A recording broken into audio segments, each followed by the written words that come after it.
बिस्मिल्लाहिर्रहमानिर्रहीम। अस्सलामु अलैकुम वरहमतुल्लाहि वबरकातुहू। एक बार हज़रत बायज़ीद बुस्तामी रहमतुल्लाह अलैह सफ़र हज में थे।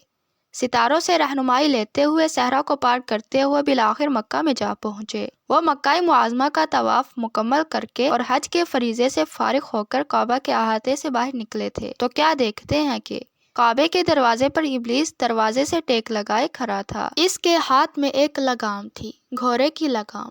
बायज़ीद बुस्तामी रहमतुल्लाह इस मिलओन को देखते ही पहचान गए। अहलुल्लाह शैतान को दूर से ही पहचान लेते हैं। हजरत इसे देखकर हैरान हुए कि इब्लीस लाइन काबे के दरवाजे पर क्या कर रहा है। उन्होंने सोचा और फिर जाकर इब्लीस से पूछा, तू और यहाँ इब्लीस? इब्लीस ने हाथ में थामी हुई घोड़े की लगाम उन्हें दिखाते हुए कहा, मेरे बहुत से बंदे यहाँ तवाफ में मसरूफ हैं, इनकी वापसी का इंतजार कर रहा हूँ। आएंगे तो ये लगाम उन्हें डालूंगा और इन पर सवारी करता हुआ जाऊंगा। ये सुना तो हजरत बायज़ीद बुस्तामी ने परेशान होकर इब्लीस से पूछा, क्या मैं भी इनमें से हूँ जिन पर तू सवारी करता हुआ जाएगा?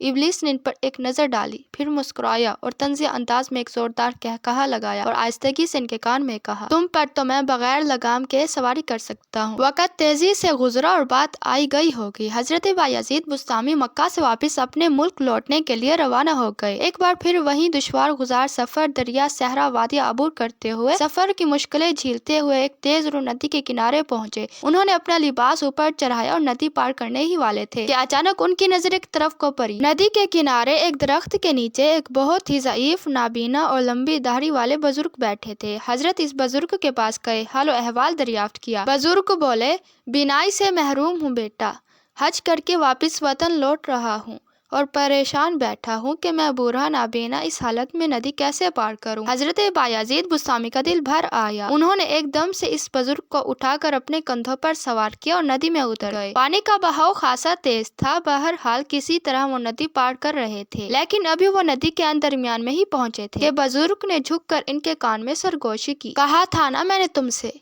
तुम पर तो मैं बगैर लगाम के सवारी कर सकता हूँ, तो फिर शैतान कहाँ हुआ? फिर शैतान को तलाश करने निकलो तो शैतान वहाँ भी मिलेगा और यहाँ भी। इसलिए हमें इस सोच में नहीं रहना चाहिए कि हम बच जाएंगे इससे, वो बगैर लगाम के सवारी कर सकता है। जब हजरत बायज़ीद बुस्तामी रहमतुल्लाह भी महफूज ना रह सके इससे, तो हम जैसों की क्या औकात। बात सिर्फ इतनी सी है कि ये यहाँ और वहाँ इंसान के अंदर ही मौजूद है।